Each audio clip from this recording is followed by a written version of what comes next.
Welcome to Ancient Echo. Tonight we journey back to the land of blazing sun, golden sands, and some of the most stubbornly enduring mysteries of the ancient world. The air is dry and still. The Nile hums faintly in the distance, and under the blazing sky, an army of sunburned workers squints up at a monstrous pile of limestone blocks, each heavier than your car. They're not just building a monument, they're aligning it perfectly with the stars above, as if they've been handed a cosmic blueprint. No cranes, no forklifts, no excuses. And yes, before we even begin, you probably wouldn't survive a single day on that worksite. The heat, the dust, the yelling, the sheer move this 80-ton rock uphill before lunch vibe. But these guys, they manage just fine. So before we jump into the story, please take a moment to like my videos and subscribe to my channel, but only if you actually enjoy and feel comfortable with the stories I tell here. Also, drop your location and what time it is where you're watching from, because I love seeing how far this little bedtime time machine travels. Now lie down and relax, turn off the lights, maybe turn on the fan for some soothing noise, and let's start journey together tonight. It begins in the middle of nowhere. That's the joke, of course, because Giza is now a bustling tourist spot. But 4,500 years ago, the place was desolate, sun-scorched, and utterly perfect for building something that would last forever. Pharaoh Khufu, the man behind the Great Pyramid, wants to leave a mark. Not a modest grave, mind you. A pyramid that would scrape the sky and humble the gods. How did they even know where to start? The Egyptians didn't just plop their pyramids anywhere. They were cosmic architects, aligning their monuments with the stars, specifically with the constellation Orion and the sun's path across the sky. Some say it was symbolic, guiding the soul of the pharaoh into the afterlife. Others suggest it was a powerful statement. We own the heavens too. To achieve this, they used nothing more than sight lines, plumb bobs, measuring ropes, and a good eye for shadows. Picture a line of sweaty surveyors holding sticks at sunset, watching shadows stretch across the sand like celestial fingers. They weren't just watching, they were measuring. They also used star charts. These weren't etched on iPads or even parchment, just careful observations passed through generations. When the star Sirius rose just before dawn, it marked the Nile flood, a critical agricultural and ritual event. Aligning a pyramid with Sirius? That wasn't just good engineering. That was divine approval. Now let's talk materials. The limestone casing stones came from nearby Tura, gleaming white when polished, like polished sugar cubes stacked 480 feet high. The inner core blocks, still massive, came from local quarries. Granite, used sparingly for internal chambers, came all the way from Aswan, over 500 miles south. Transporting that? Oh yes, we'll get there. But first, you might be wondering how they even measured out the base. A square that's 230 meters on each side, aligned within a fraction of a degree to true north. With sticks, mainstream archaeologists believe they used a tool called the merkit, sort of an ancient Egyptian theodolite. It involved a plumb line and a notched wooden sight. They'd watch the stars, mark their paths, and find north with eerie precision.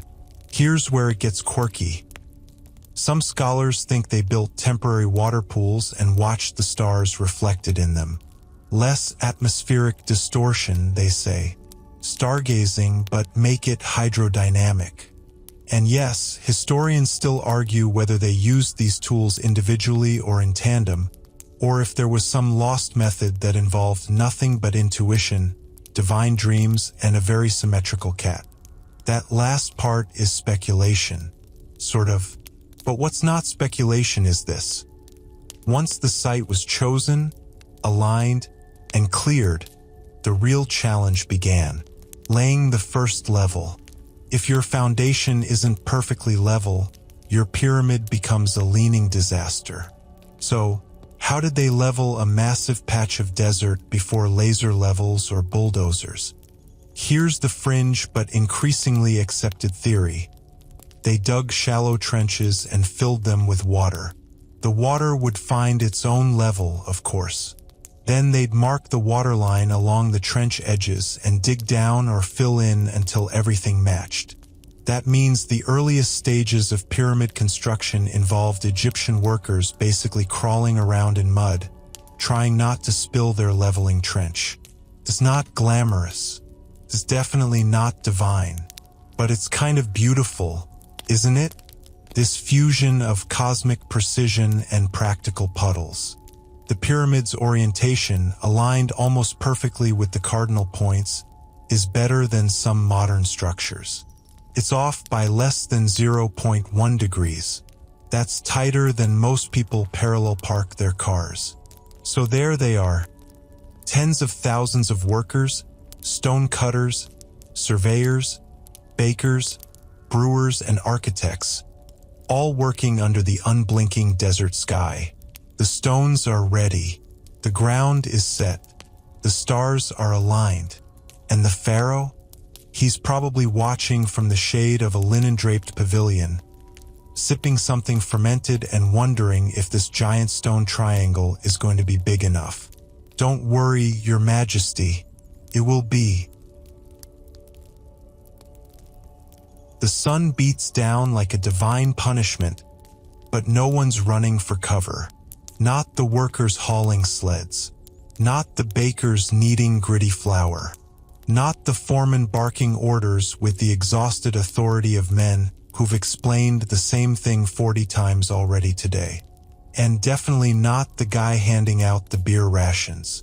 Because on this job site, beer is currency. Forget the idea of whip-cracked slaves dragging stones while crying in chains.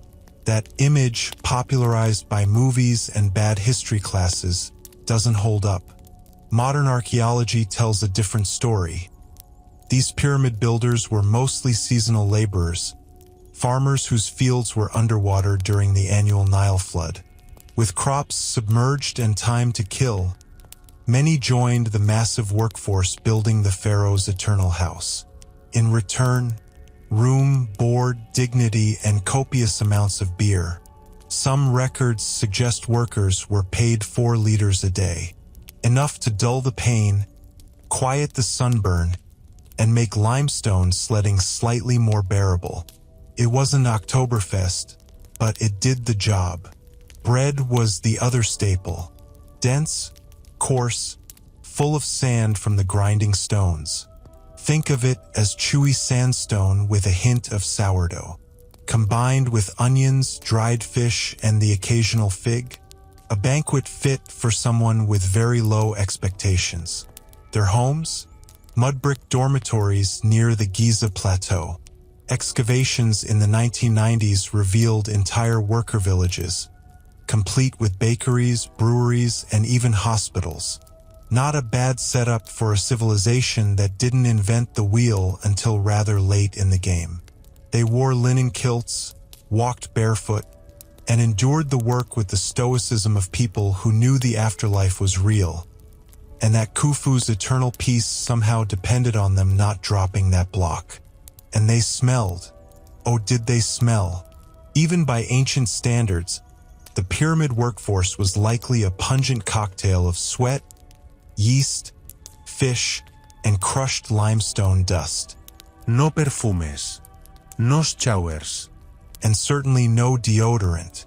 Historians believe workers sometimes rubbed themselves with oils or even Nile mud to protect against sunburns. But no amount of lotion masks the scent of 20,000 laborers after lunch. What did the job actually entail? A surprising amount of it was logistics. You had stonemasons at the quarry, haulers at the riverbanks, runners ferrying supplies, cooks baking non-stop, and foremen pacing around like ancient middle managers. The core group of workers was supported by a supply chain stretching across all of Egypt. For every stone set on the pyramid, there were dozens of hands behind it. Harvesting barley for beer, baking bread in communal ovens, repairing copper tools, moving sand out of the sled paths, and possibly arguing over who got the corner bed in the dorm. The foreman, often literate, kept things running. Their graffiti survives to this day. Names like the Drunkards of Menkor or the Friends of Khufu's Horizon suggest a camaraderie that doesn't match slave labor. These weren't just workers. They were proud teams, sometimes competing with one another for speed, efficiency, or maybe just the biggest beer ration. Here's a quirky little tidbit.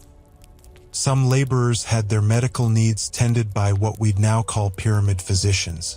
Excavated skeletons show signs of healed broken bones, evidence that injured workers were cared for, not discarded. Some even had amputations with signs of recovery.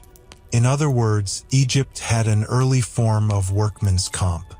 So yes, they suffered blisters, sunstroke, crushed toes, but they were also valued. You don't treat disposable slaves with that kind of medical care. You treat teammates that way, essential teammates. Still, it wasn't easy. Imagine walking 10 miles through sand just to reach the quarry. Imagine waking up to your foreman shaking your shoulder and saying, "Today we drag a block the size of a hippo across burning sand. Better eat your onion." By midday, lips are dry, muscles are trembling, and the sand is hot enough to blister your feet through calluses. The stone sled grinds forward inch by inch while men chant, grunt, and probably swear, though we sadly lack hieroglyphic curse words for full effect. Yet the work continues. And here's the strange part, some people loved it. Historians think working on the pyramid was a kind of national honor. You were helping build a ladder to the gods. You'd tell your children and grandchildren, "See that giant triangle on the horizon? I helped make that." Also, you didn't have to worry about flooding crops, wild hippos, or local tax collectors while on government work detail. So maybe that beer didn't taste so bad after all. As for the pharaoh, he wasn't exactly mingling with the workers, but he wasn't invisible either. Statues of Khufu likely watched over the site, reminders of the divine purpose behind the backbreaking labor. The king wasn't just building a tomb, he was securing Ma'at, the balance of the universe. The workers believed it, at least enough to show up, sweat it out, and drag stones until their hands blistered and bled. And when they died, some did, they were buried with honor in nearby workers' cemeteries. No grand sarcophagi, sure, but not forgotten. Historians still argue whether the pyramid projects served primarily as tombs, political propaganda, or giant cosmic engines designed to maintain Egypt's harmony. Maybe it was all three, or maybe it was just the world's most elaborate early employment scheme. But tonight, as we listen to the hammers and smell the baked bread drifting on desert winds, the truth doesn't matter so much. What matters is that these people lived, worked, laughed, grunted, and probably snored heavily after dinner, knowing that each day's effort added just one more stone to something eternal. A stone block, the size of a small SUV and weighing as much as 12 grown elephants, glides silently across the desert. Well, almost silently. There's groaning wood, shouting men, the hiss of sand, and the occasional "watch your toes" in ancient Egyptian. But the fact remains. These massive limestone and granite blocks were moved without wheels, without cranes, and without mechanical engines. Just sleds, sweat, and a dash of weird ancient science. Here's how it went down.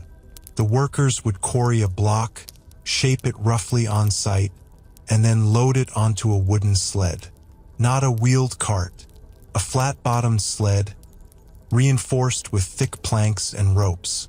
And then, through raw manpower, they would drag that sled for miles from the quarry to the base of the pyramid. Here's the twist. They poured water on the sand in front of the sled. Yes, water. First, it sounds like superstition. Hot desert, parched earth, and you're wasting precious water on the ground? But this wasn't ritual, it was physics. A 2014 experiment confirmed what ancient tomb paintings hinted at. Damp sand cuts friction nearly in half. The water causes grains of sand to bind together, forming a semi-solid surface that keeps the sled from digging in and locking up. In other words, the Egyptians had figured out one of history's most bizarre friction hacks about 4,000 years before your local engineering professor. Historians still argue whether this trick was used universally or just for particularly heavy blocks. Some say it was employed mainly on desert terrain. Others believe it was used even inside the construction ramps. But the water sled technique, once considered fringe, now has a growing base of scholarly support and a little bit of awe. Of course, it wasn't always sand. At times, they'd move the blocks across prepared roads, made from compacted clay or wooden planks laid end to end. There's even evidence of stone tracks at certain sites, like ancient train rails for dragging stone sleds. So yes, the Egyptian Department of Transportation was surprisingly ahead of its time. Now let's follow the journey of a block. Imagine you're standing in the limestone quarry, a few miles south of Giza. The air tastes of chalk. The chiseling sounds echo off the stone walls. A group of men push a finished block onto a sled, shouting rhythmically to coordinate their movements. They tighten the ropes. 24 men line up in front. 2 more pour water onto the sand. And with a heave and a groan, the stone lurches forward. It takes hours, sometimes days, to move a single block to the pyramid site. Along the way, the workers may sing to keep pace, joke to stay sane, or just grit their teeth until the job's done. There are stories, half legend, half truth, of oxen being used, or even human runners relaying jugs of water along the route like desert relay racers. And yes, at least one worker probably tried to invent a wheel, only to be told, "No time for that, Ahmed, the pharaoh wants this done yesterday." The granite blocks? A whole different nightmare. They came from Aswan, 500 miles to the south. They were loaded onto giant barges and floated down the Nile during flood season. The river became a stone highway, with sailboats and rowers guiding their awkward cargo like floating bricks. Some of these blocks, especially those destined for the king's chamber, weighed over 70 tons. That's too much even for a sled and a wet sand trick. Historians suspect that the granite was offloaded north of the site and dragged up specialized ramps using massive teams of haulers, coordinated through horns, whistles, and possibly one very stressed overseer named Katie. How many people did it take? Estimates vary wildly. Some say 20 men could drag a 2-ton block with the water trick. Others say it took hundreds for the larger ones. We'll never know for sure, because the ancient Egyptians didn't leave instruction manuals. Just cryptic paintings, half-erased graffiti, and leftover ropes that fray into dust when you sneeze near them. There's also the fringe theory of rolling stones, literally. Some alternative scholars have proposed that the Egyptians turned square blocks into pseudo-cylinders by attaching wooden dowels or frames, then rolled them like logs. It's clever. It's even plausible. But we lack solid archaeological evidence for it. And honestly, trying to keep a rolling 70-ton block from squashing your coworker seems like a full-time hazard. The most mainstream and least glamorous explanation? Persistent human effort. Tens of thousands of workers, highly coordinated, rotating through shifts, learning by doing, and adapting constantly.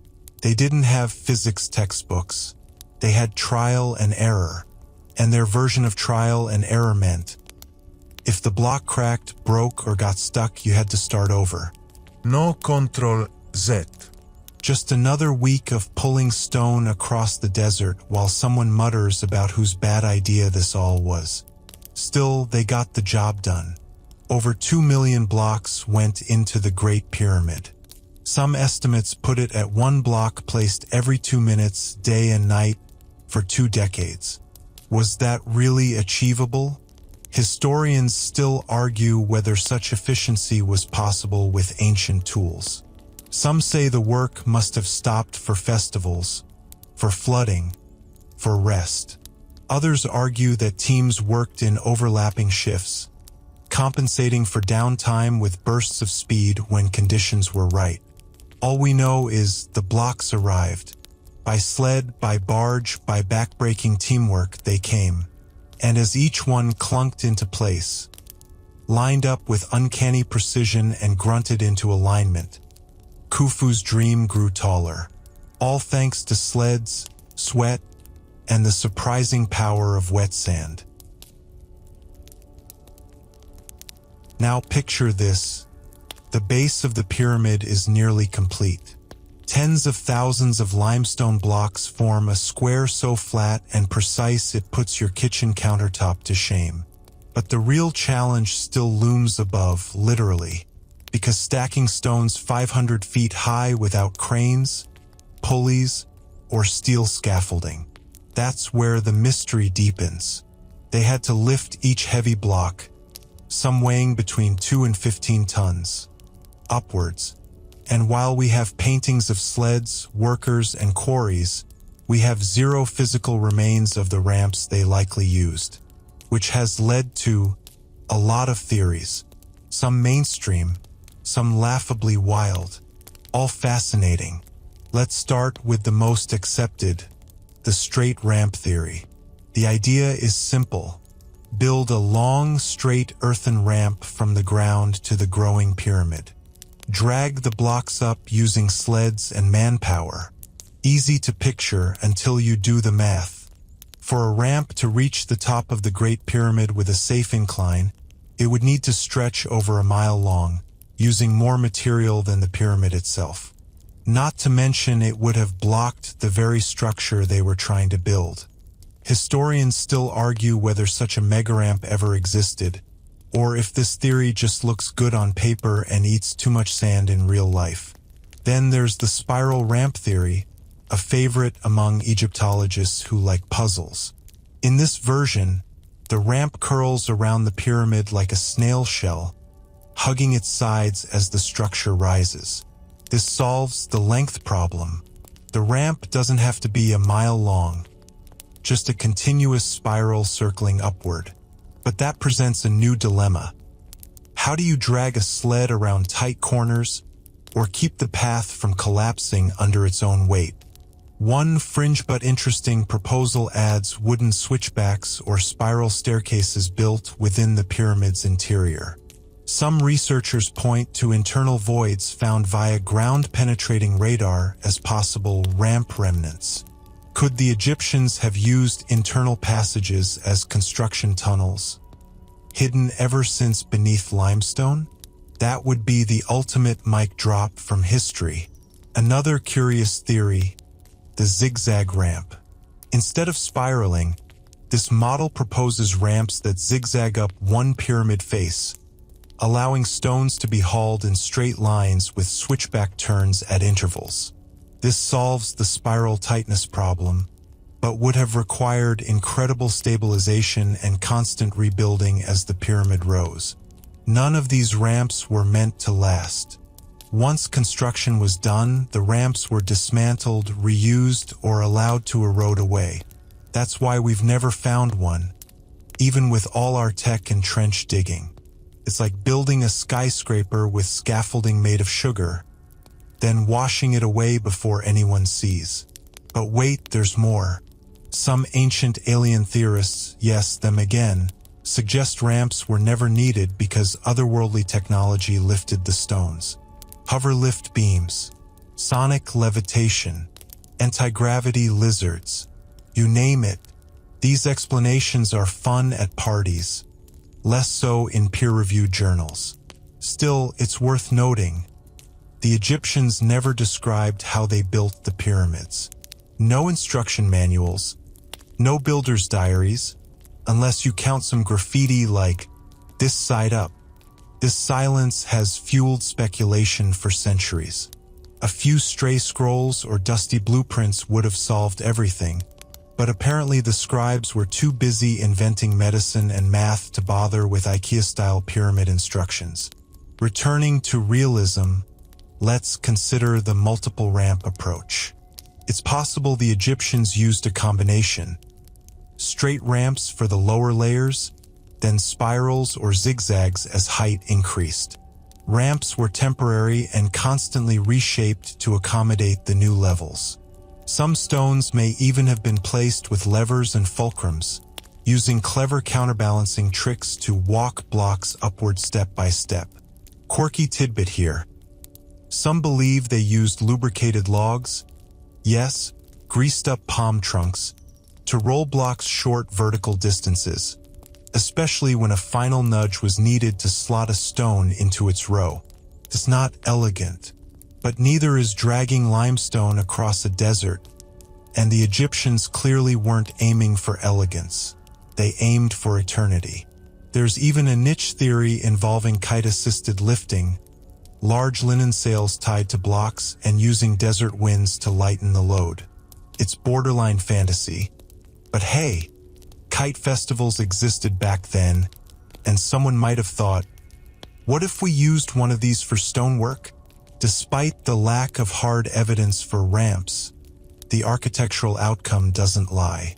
Block after block, row after row, stones were raised with precision, stacked into one of the most geometrically perfect shapes on Earth. The pyramid rises not in chaos, but in harmony. Each level slightly smaller, forming a massive staircase toward the sky. Workers would move up with each completed course, adjusting ramps as they went, like a slow-motion spiral escalator made of dust and muscle. And what's truly staggering, the margin of error. The blocks fit together with such tight seams that not even a knife blade can slip between some of them. These weren't rough stacks, they were art. And they did this without steel tools, bulldozers, or any modern measuring devices. Even the Great Pyramid's top, now missing its golden capstone, was once completed with such precision that the pyramid shone white in the sun, glowing like a beacon across the Nile. Imagine standing at the halfway point on the ramp. Below, the ground team coordinates sled deliveries. Above, overseers bark measurements, and masons fine-tune stone faces with copper chisels and dolerite pounders. You wipe sweat from your brow and whisper, only another 100 levels to go, and you'd keep going, because no one wanted to be the guy who messed up the pharaoh's tomb. The air smells like dust, sweat, and hot bread. At the base of the pyramid, carts rattle, water jars clink, and down by the Nile, barges bob with new granite arrivals. But here, higher up on the ramp, it's quiet, except for the occasional whistle and the murmured sound of math. Yes, ancient math, because lifting stones is only half the job. Placing them exactly where they need to go, at precise angles and perfect alignments, is the real genius of pyramid building. The workers may be muscled, sun-darkened, and calloused beyond belief, but the overseers? They're the nerds in linen kilts shouting measurements while holding ropes, sighting rods, and mental calculations likely based on a mix of trial, error, and divine approximation. Meet the pyramid foremen, the unsung middle managers of the ancient world. These men weren't gods, but they may as well have been on site. They carried tally boards, barked orders over wind and stone, and paced constantly with eyes narrowed against the sun. Their job? Make sure every block landed exactly where it should, no more than a finger width out of line. And they didn't have calculators, or blueprints, or Starbucks. What they had were ropes, knotted cords, plumb bobs, and geometry. Yes, geometry. Ancient Egyptians understood the basics of angles, ratios, and leveling long before Pythagoras ever doodled a triangle. For instance, they used a unit called the royal cubit, approximately 52.4 centimeters, marked out on a rod or knotted rope. Builders would stretch the rope taut, count knots, and measure out distances with surprising precision. A group of rope stretchers, yes, that was a real job title, would walk side by side laying out the base grids and checking alignment. Want a right angle? Take a rope with 12 evenly spaced knots and form a triangle with sides 3, 4, and 5 units long. Voila! A perfect 90-degree corner. Known today as the 3-4-5 triangle trick, it was already ancient when Pythagoras was still in diapers.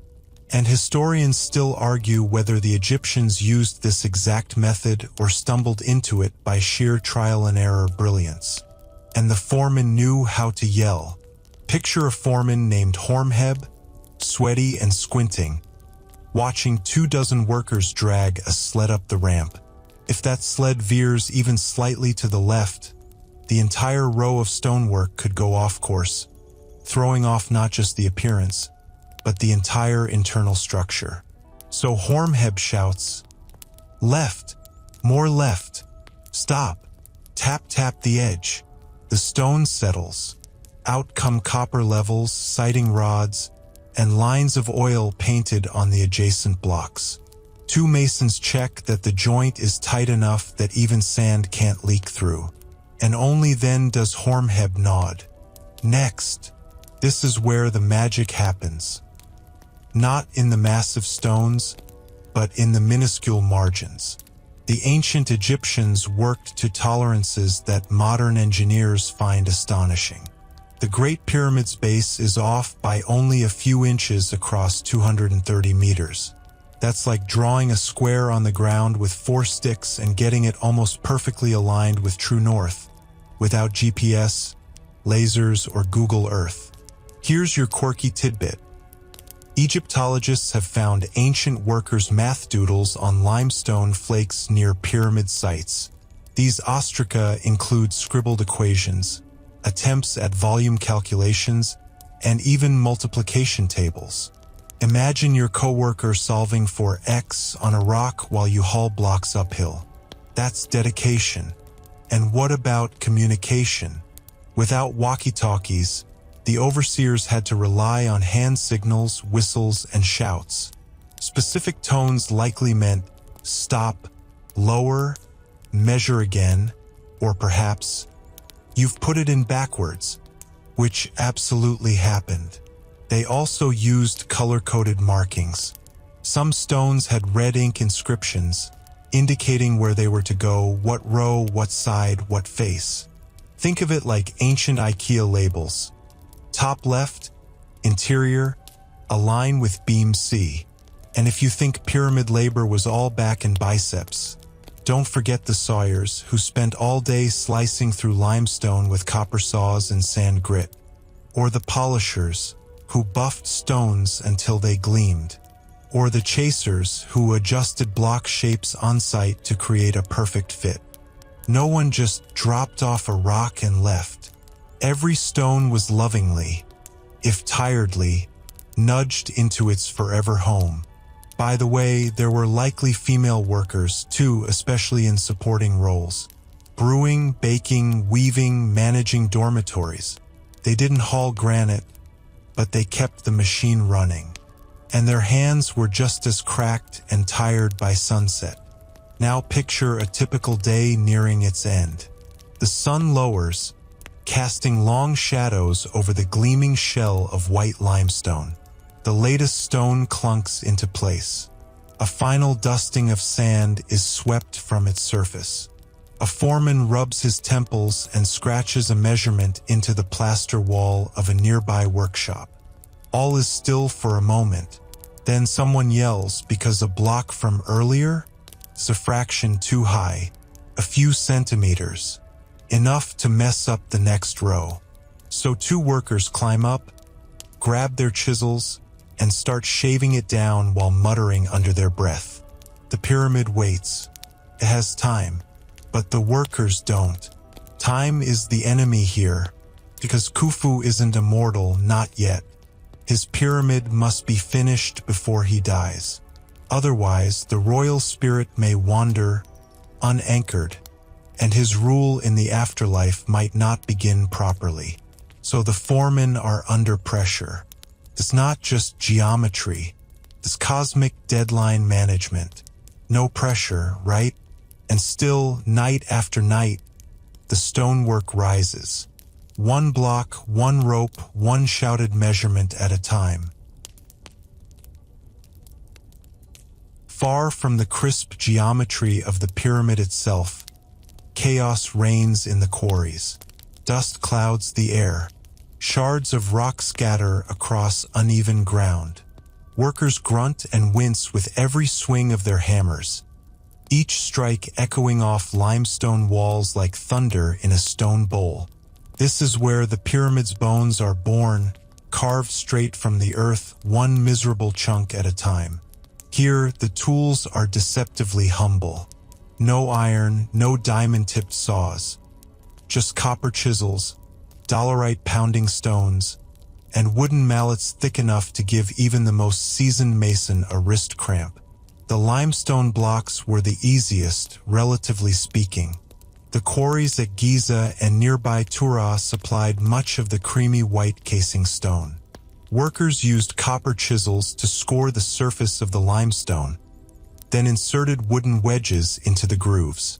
A little water, some patient waiting, and the wood expanded just enough to crack the block cleanly free. It's ancient stone-splitting science, slow, sweaty, and surprisingly effective. But granite? Granite laughed at copper. Granite was quarried far to the south, in Aswan. There, under a brutal sun, workers pounded at the red stone using dolerite balls, dense volcanic rocks chosen for their hardness. The technique wasn't subtle. Slam, slam, slam until the granite gives up out of sheer exhaustion. One man pounded a shallow groove. Another picked up where he left off. Repeat for hours, sometimes days. Historians still argue whether they used water, fire, or some lost chemical trick to speed up the process. Some fringe theories even suggest the use of a lost stone-softening formula, likely involving plant extracts or acid-like compounds. It's the kind of speculation that raises eyebrows and inspires late-night YouTube theories. But in truth, we just don't know. Quarrying wasn't just about force, it was about precision. Blocks needed to be the right size, shaped as requested, and marked clearly. Ancient workers often tagged stones with symbols or destination codes. One might read 4 King's Chamber, another North Wall. These marks helped ensure that each piece arrived in the right place at the right time. Some even included team names like ancient sports jerseys etched in red ink. And of course, there were accidents. Imagine spending 6 days carving a 15-ton block only for it to crack during transport. The screams, the heartbreak, the furious scribes trying to reassign duties. Today, the unfinished obelisk in Aswan still lies half-carved, cracked, and abandoned. A ghost of ambition and poor structural planning. Back at the Giza quarries, though, there's a rhythm to it all. Hammer, dust, shout, drag. The work is relentless, but not chaotic. Overseers keep count. Supplies are delivered. Water is rationed carefully, passed down in clay jugs from nearby stations. Lunch breaks, bread, onions, and dried fish. A worker leans back against a stone, chews slowly, and stares up at the blue sky. A dragonfly buzzes by. The sun doesn't pause. Neither does the work. The Egyptians didn't just dig randomly, they planned. In some cases, they followed natural seams in the stone. Other times, they created multi-tiered quarries, carving steps into the rock to remove blocks in stages. It wasn't just brute strength, it was an organized, methodical system built on generations of stone-cutting knowledge. And they reused material too. Some broken or oddly shaped blocks were repurposed in interior walls or ramps. Recycling wasn't about environmentalism, it was about efficiency. The pharaoh's deadline loomed like a shadow. If a stone didn't fit its original purpose, it still had to fit somewhere. Transporting the stone from quarry to pyramid site was another feat entirely. For local limestone, they dragged it overland by sled, as we've seen. For granite, they used barges during the Nile's annual flood. These weren't little river boats. They were massive wooden rafts, reinforced with thick planks and lashed with rope like the ribs of a giant, exhausted fish. And yes, there was the occasional oops. One written complaint from the New Kingdom, a bit after Khufu's time, but still informative, describes an entire shipment of stone arriving too late due to lazy crewmen and crocodiles. You know, it's a real work memo when it blames both human error and local wildlife. Once the stone reached the site, it had to be trimmed. Even after quarrying, blocks were often too rough for perfect placement. So masons with copper chisels would chip away the surface, smoothing corners, checking alignment with plumb bobs, and sweating bullets if the foreman came by with a sour expression. And remember, these men weren't nameless. At Giza, inside the pyramid's interior, archaeologists discovered graffiti left by the builders. Names like the Vigorous Gang or the Followers of Khufu. They weren't scribbling for fun, they were proud. It's as if your construction team left a signature on every bathroom tile they installed. Except this time, the tiles were 2-ton stones and the bathroom was the most famous tomb in history. Here's something quirky. Some masons may have used animal fat mixed with sand to polish the final stone surfaces. It left a sleek, glossy finish that reflected the harsh sunlight like a beacon. Imagine the pyramid's surface back then. Not the rough, stepped monument we see now, but a dazzling smooth triangle so bright it nearly blinded you. And yes, some rumors say the finished pyramid could be seen reflecting sunlight from hundreds of miles away. That might be exaggerated, or it might not, because the truth is, everything about this process was extreme. Extreme heat, extreme labor, extreme patience, and behind it all, a deeply human will to shape the earth into something godlike. So tonight, while you drift under soft covers and quiet fan hum, think of the masons still chipping at stone under the eternal sun. Their hands are calloused, their backs sore, but their eyes focused on the next block. Always the next block. The sun climbs higher, casting sharp shadows across the half-built pyramid. Each block, stacked perfectly, jointed with such uncanny precision, now forms more than just a monument. It forms a ritual machine, one that doesn't just reach toward the heavens but supposedly unlocks them. Because, to the ancient Egyptians, a pyramid wasn't just a fancy tomb. It was a cosmic ladder, a beacon, a spell carved in stone. And like all good magic tricks, it had to be done on time. The pressure wasn't just about size or stone count, it was spiritual urgency. A pyramid had to be finished before the pharaoh died. Otherwise, his spirit might be trapped, lost, or worse, reincarnated as a baboon. That's not official doctrine, but you get the idea. This urgency explains why, during construction, the Egyptians didn't rely on guesswork. They employed a mysterious blend of sacred geometry, astronomy, and unwavering symbolism. Let's talk numbers. The Great Pyramid is built with a near-perfect 51.5-degree angle. Why? Historians still argue. Some say it allowed for maximum structural stability. Others argue it represents mathematical constants, like pi, or the golden ratio. There's even a fringe theory suggesting the pyramid is a giant stone calculator, encoding Earth's dimensions in base 10 math. Useful if you ever get trapped in a time loop and need to rediscover geometry. What's clear is this: Egyptians weren't winging it. They used precise proportional systems based on seekt, a unit of slope. Rather than angles, they measured how many horizontal palms a structure rose per royal cubit of height. And once those measurements were set, Nota que vax. builders and overseers followed the designs as if Pharaoh's afterlife depended on it, which, as far as they were concerned, it did. But it wasn't just math. It was ritual math. Everything had meaning: the pyramid's orientation, nearly true north, the number of courses, the layout of internal chambers, even the ventilation shafts aimed at the stars. Scholars debate whether these were for air, spirit passage, or both. In Egyptian thinking, the body died, but the Ka, the soul force, had places to be, preferably in style.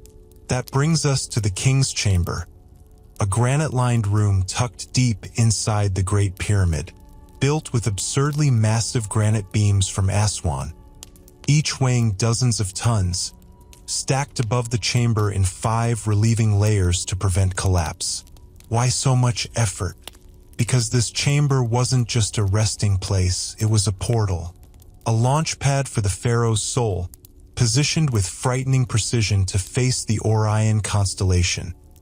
Specifically, the star Alnitak, which many believe was linked to Osiris, god of the afterlife. Was this really intentional? Historians still argue whether such alignments were a deliberate design or symbolic coincidence. But when shafts point perfectly at stars that held deep mythological meaning, you start to wonder if ancient architects were also part-time astrologers. And we can't skip the solar boats. Yes, boats. Near Khufu's pyramid, archaeologists unearthed full-sized wooden ships buried in pits. These weren't for joyrides. They were symbolic vessels meant to carry the pharaoh across the heavens in his journey with the sun god Ra. Like an Uber for the afterlife, complete with sails and divine insurance. Some of these pits are massive. The wood was painstakingly disassembled, buried, and sealed for thousands of years. One boat was even reconstructed plank by plank, and it actually floats. So not only did Khufu want a pyramid, he wanted a yacht club in the next world. Let's not forget the mortuary temples, built near the pyramid's eastern face. Here, priests would perform rituals, offer food, and recite spells for the pharaoh long after he'd left this world. The pyramid wasn't just a tomb. It was the center of an ongoing religious performance, staged daily by living humans for a dead god-king. Even the layout of Giza is strategic. The 3 pyramids, Khufu, Khafre, and Menkaure, aren't just plopped on a hill. Some scholars believe they mimic the stars of Orion's belt, lining up in a celestial echo of heaven's map. Others see geometric symbolism, equilateral triangles, lines of divine proportion, even imaginary hexagons embedded in the plateau. Quirky detail? The base of the Great Pyramid, when squared and multiplied by 43,200, gives a figure close to Earth's equatorial circumference. Coincidence? Math nerds say no. Sober historians say, probably. Fringe theorists say aliens. Again. But put aside the number games and just look at the pyramid in motion. Each block placed is a ritual act.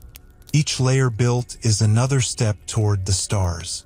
The workers may grunt, sweat, and complain about the beer ration, but they believe that they're building something holy, something eternal. And Pharaoh? He's watching. Maybe not directly. He's likely in a shaded palace eating honey cakes, but his eyes are everywhere. His name is carved into plaster, painted on supply crates, shouted by foremen who wave his golden fan symbol. He is the project, and the project is divine. As the pyramid nears completion, the pressure intensifies. The casing stones must fit perfectly. The capstone must shine. The priests begin preparing the burial chamber, rehearsing the opening of the mouth ritual, so the pharaoh's spirit can speak, eat, and demand coffee in the afterlife. Not really, but they did believe in celestial feasts. The deadline looms, because no matter how eternal the pyramid seems, Khufu is mortal. His time is running out, and the pyramid? It must be ready, stone, chamber, ritual, math, boats, and all. So tonight, as you sink into sleep, imagine those final days. The chant of workers, the clink of copper tools, the soft call of a priest preparing sacred oils, all working in harmony to create something that still stands thousands of years later, all for one man's afterlife. The wind whispers across the plateau, carrying dust and the scent of wet limestone. And now, standing near completion, the pyramid no longer looks like a construction project. It looks like a miracle. The final courses are rising. The long, dusty ramps that once curled like sandstone serpents up the face are being dismantled. The scaffolds of effort, invisible for so long, are beginning to vanish, leaving behind a structure so clean and geometric, it almost feels unnatural. This is the finishing phase, where sweat gives way to polish, and raw stone becomes eternity. The casing stones arrive last. Smooth, gleaming white Tura limestone, shipped across the Nile and cut with such precision that the outer surface would have reflected the sun like a mirror. The pyramid, in its original state, wasn't a jagged stair-step ziggurat like we see today.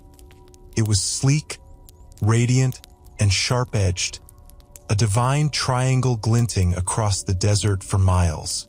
And placing those casing stones? An art form.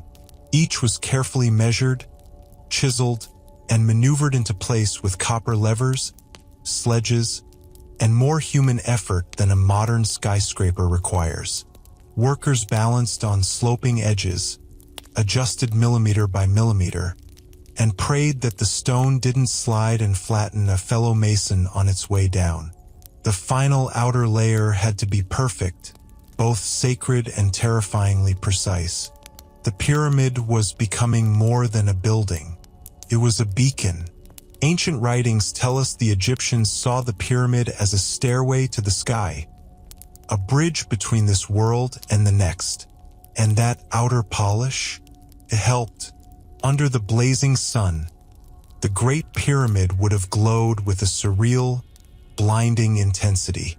Some accounts say it looked like a second sun rising from the desert. Others claimed it could be seen from as far as the hills near modern-day Cairo. Now only the top remains, the capstone. Called the pyramidion, this final piece would have been covered in gold or electrum, a blend of gold and silver to reflect sunlight brilliantly. A shimmering crown atop the world's tallest building, designed not just to catch the sun, but to reach it. Setting the pyramidion was a ritual. It marked the pyramid's completion and the start of Khufu's true immortality. Priests would chant. Offerings were made. Incense burned in copper bowls. And somewhere, a foreman quietly celebrated not getting fired after 20 years. Then came the closure of the internal passages. The Great Pyramid isn't just solid stone. Hidden inside is a complex network. Descending corridors, ascending galleries, hidden shafts, and chambers. As the final stages approached, masons sealed off many of these with plug stones. Massive slabs slid into place to block passage behind them.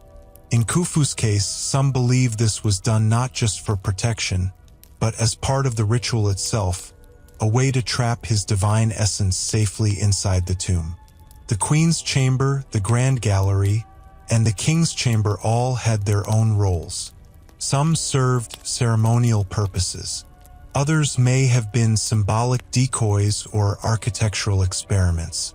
Historians still argue whether the layout was a linear narrative of the afterlife journey, or simply a genius way to support the weight of 6 million tons of stone above your royal sleeping bag. As the workers cleared away ramps and swept the plateau, something rare happened. They stopped, looked, and stared, because even they, sunburned, blistered, half-drunk on date beer, knew they had built something unbelievable.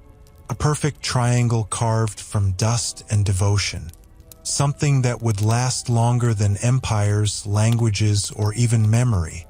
And not all of them would leave. Some of the laborers, especially the skilled ones, were buried near the pyramid. Modest graves. No gold, no hieroglyphics. But they were there, surrounding the pharaoh in death just as they had in life. A quiet honor, preserved beneath sand for millennia until archaeologists uncovered their bones. Worn with labor, but clearly treated with respect. Here's a quirky fact. Some modern engineers tried to replicate pyramid construction using ancient tools and failed spectacularly. Blocks cracked, measurements skewed, ramps collapsed. One team managed to build a tiny 20-foot mini-pyramid and called it a day. So yes, even with all our machines, we still can't quite match the willpower math of a Bronze Age workforce on a cosmic deadline. As the sun sets, the now finished pyramid bathes in golden light.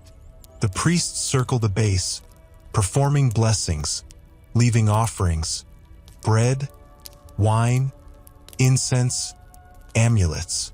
They whisper prayers in ancient tongues, calling on Ra, Osiris, and Thoth to guide the king's soul safely into the next world. And somewhere inside the king's chamber, a final silence falls. The sarcophagus lies empty for now, but soon Khufu will arrive, embalmed, adorned, wrapped, and accompanied by treasures, texts, and perhaps the hopes of an entire civilization. Historians still argue whether Khufu lived to see it completed. Some say yes, his pyramid stands as proof of divine favor and brilliant administration. Others say he died just before the final stone was laid, and that his son hurried to finish it, fearing his father's soul might wander. But one thing's certain, it was finished. And it still stands. The last of the workers trickle home. The desert wind picks up. And the Great Pyramid, once a construction site, now stands as a monument to eternity itself. You can almost hear the final words of a foreman, whispered as he walks away. There, let the gods be jealous. The desert is quiet now. No more hammers, no more ropes creaking beneath the weight of stone, no more barking foremen or chants echoing across ramps. The Great Pyramid stands alone, perfect, complete, and almost impossibly still. But while the stones no longer move, life continues all around it. A new phase begins, the maintenance and ritual phase. You didn't think they'd just walk away and leave the thing, did you? No, the pyramid was now a living monument, spiritually charged, ritually alive, and logistically demanding. First order of business? Keeping the pharaoh happy in the afterlife. This meant daily offerings, not just a token plate of bread, but full meals. Whole roast geese, jugs of wine, baskets of fruit, sometimes even the ancient equivalent of cake. All of it prepared in nearby mortuary temples, staffed by dozens of priests, cooks, scribes, and attendants. They weren't just doing this out of fear or duty. They genuinely believed these offerings nourished the Ka, the pharaoh's spiritual essence, sustaining him in the afterlife. And it wasn't just food. Every day, priests recited ritual texts, hymns, and magical incantations. They performed symbolic cleansings, lit incense, offered amulets, and reenacted fragments of the Osiris myth, Egypt's favorite godly soap opera. Here's a quirky detail. Some rituals involved opening the mouth of a statue or sarcophagus with a ceremonial blade so that the dead could breathe, eat, and speak in the afterlife. Kind of like waking up your digital assistant, except with gold tools and a lot more chanting. Now imagine what it took to keep all this going. That's where the pyramid towns came in. Just southwest of the Great Pyramid, archaeologists have uncovered the remains of a massive workers' village, complete with bakeries, breweries, dormitories, medical stations, and even an administrative building dubbed the Wall of the Crow. This wasn't a temporary camp. It was a fully functioning town, humming with activity long after the last block was laid. Contrary to the old myths of slaves dragging stones, evidence now shows the workers were well-fed, skilled laborers, many of them farmers during the Nile's flood season. They rotated into pyramid work during months when their fields were underwater. Their bones reveal high-protein diets, injuries consistent with heavy labor, and in many cases medical treatment, including evidence of healed fractures and even rudimentary surgery. They weren't expendable. They were valued. Historians still argue whether this village was for all workers or just the elite teams. But the presence of large-scale bakeries producing thousands of loaves a day suggests an operation built for long-term life, not just temporary toil. And what about security? Let's be honest. If you bury a king with gold, boats, and priceless statues, someone's going to try to rob the place. So the Egyptians sealed internal passages with plug stones, false corridors, and hidden chambers. They even kept the burial location somewhat secret. Did it work? Not exactly. Tomb robbing was basically Egypt's second oldest profession, and most royal tombs, including Khufu's, were looted long ago. Some say it happened just a few centuries after construction. Others suggest inside jobs, priests or workers who knew the layout too well. Human nature being what it is, eternal rest rarely lasts eternally. But the pyramid still stands. That's the difference. Even stripped of its treasures, it continues to awe, to puzzle, to inspire. The outer casing stones are mostly gone, harvested by later builders for mosques, homes, and palaces. The capstone? Missing. The entrance? Recarved by later rulers. But the core remains. Here's a strange little tidbit. For centuries, no one could figure out how the Great Pyramid had been built so perfectly aligned to true north. Some even suspected magnetic tools, divine compasses, or advanced surveying techniques. Then someone realized, just watching the stars, specifically the circumpolar stars, is enough. Patient observation over time can align a building to fractions of a degree. No aliens required. Of course, later civilizations didn't just leave the pyramid alone. Greek tourists marveled at it. Arab historians measured it. Napoleon's soldiers climbed it. One even slid off and cracked a rib. Victorian explorers dynamited their way into it like toddlers with pickaxes. And even today, tourists with sun hats and selfie sticks whisper as they step into the Grand Gallery. Awed, uncertain, and slightly sweaty. But in those early years after completion, the pyramid was sacred, pristine, and active. Festivals were held at its base. Processions wound their way along the causeway, an ancient road stretching from the pyramid to the valley temple. Music played, dancers moved, priests intoned blessings beneath a sky that hadn't changed in 1,000 years. Some believe that, at sunrise on certain days, light would strike the pyramid's face at a precise angle, illuminating specific symbols or corridors. If true, that would make the pyramid a giant stone calendar, marking cosmic anniversaries and sacred transitions. It's hard to confirm.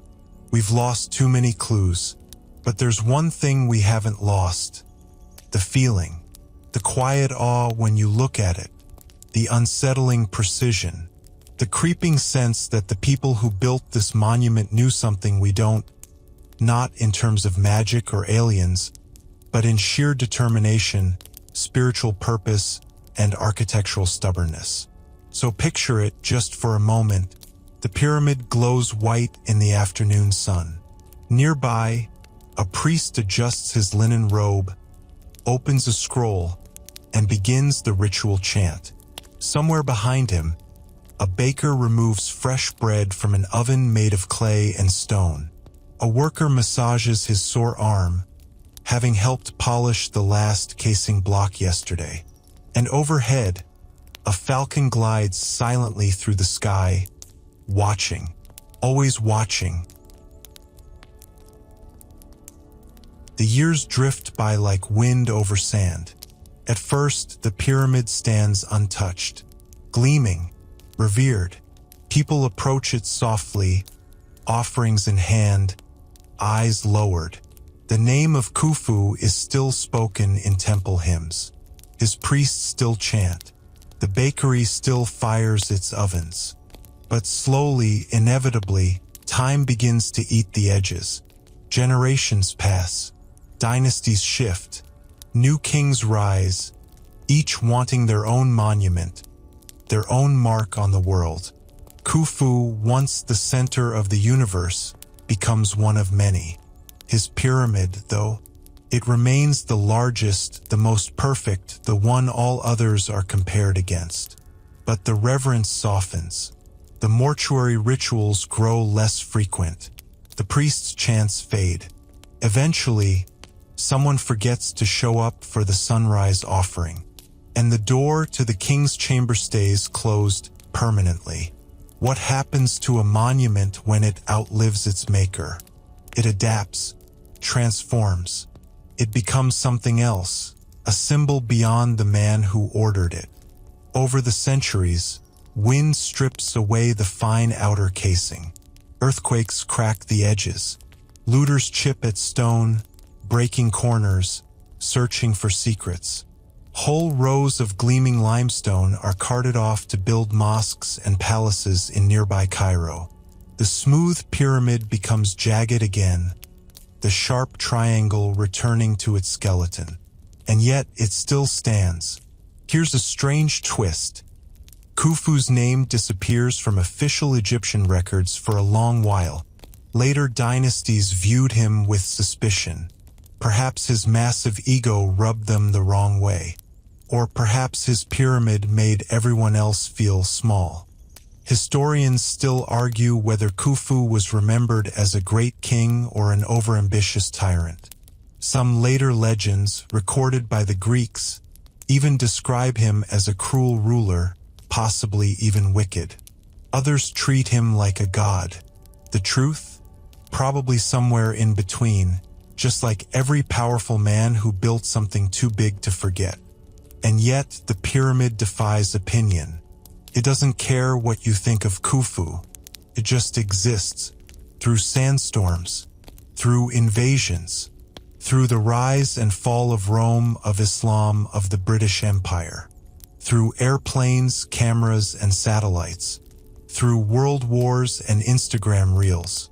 For over 4,500 years, it has remained exactly where it was, unmoved by time or opinion. That's more than a building. That's a message. And speaking of messages, there's something wild about what's not inside the Great Pyramid. No treasure. No golden sarcophagus. No ornate murals or painted walls. Just granite, empty corridors, and a stone box, undecorated and cracked. It's almost as if the Egyptians were saying, "This monument is the treasure, not what's inside, but the act of building it, the layers of sweat, stone, spirit, and sacrifice. The process, not the prize. Or maybe it was looted. Still, that stone box, Khufu's sarcophagus, remains. No one knows for sure whether his body was ever laid there. Maybe it was stolen. Maybe it never arrived. Maybe he was buried elsewhere. But that box, dark and chipped and eerily silent, holds the last echo of a man who wanted to touch the stars. And now, the world has changed beyond recognition, but the pyramid hasn't. Modern tourists climb it illegally. Drones scan it. Scientists use muon tomography to look for hidden chambers. Some claim to have found one, an empty void, high in the structure, untouched since the day it was sealed. Historians still argue whether it's a true chamber, a construction gap, or a cosmic practical joke. But one thing is certain, there's always more to discover. And somewhere, deep in the limestone veins of that ancient giant, a story still pulses, buried beneath blocks that haven't moved in 45 centuries. So tonight, as you lie in the dark, eyes closed, let yourself drift back one last time, back to the noise, the dust, the riverside quarry filled with sunlight and shouting, the long ramp curling like a serpent around the rising stone, the workers, brown-skinned and barefoot, pulling ropes and humming work songs, back to the priests lighting incense, to the capstone gleaming at dawn, to the pharaoh, silent in his chamber, surrounded by air and echoes, and then forward through millennia of wind and silence to the now. You stand at the base of it. You crane your neck, try to see the top. It's too high. The stones are too big. Your brain tells you it's impossible. But there it is. Still there. Still defying time, erosion, logic. Still reminding us of what humans once dared to build with no cranes, no engines, no shortcuts. Just hands, willpower, and belief. And maybe, as your breath slows and the room fades, you feel a little of that ancient hush settle into your chest. A kind of peace, a kind of wonder, and maybe that's the real secret of the pyramids. They were built to last, not just in stone, but in story.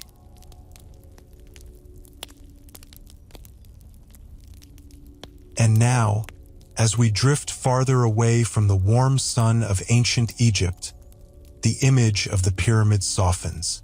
Its sharp lines blur in the fading light. The towering edges melt gently into the twilight. The voices of workers, priests, and pharaohs become whispers. The sound of hammers and ropes fades into the breeze. What remains is stillness, weightless, eternal stillness. Let your mind float just above the pyramid now, as if carried by the wind. Below, the desert stretches endlessly, golden and calm, while the Nile flows like a slow, steady heartbeat through time.